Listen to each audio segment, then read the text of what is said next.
Cirillo, il prete del paese, è biondo, alto, snello e beve sangiovese. Si alza puntualmente al canto del galletto e suora gelsomina, gli porta il caffè a letto. È un prete molto allegro e suona il mandolino.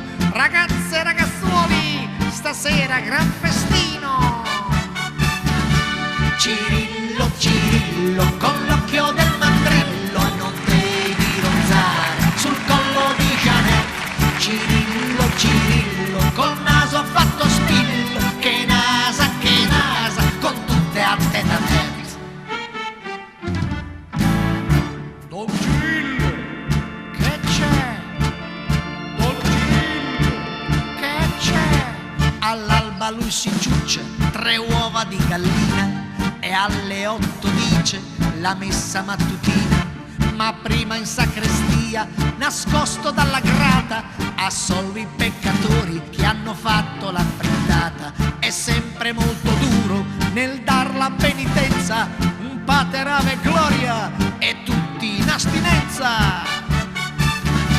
Cirillo, Cirillo, con l'occhio del mandrillo non devi ronzare sul collo di Janet. Cirillo, Cirillo, col naso fatto spillo, che nasa, con tutte a tête a tête.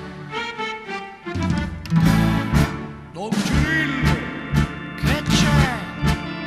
Don Cirillo, che c'è? Scassata e senza canna, lui ha la bicicletta e bagna i parrocchiani con l'acqua benedetta.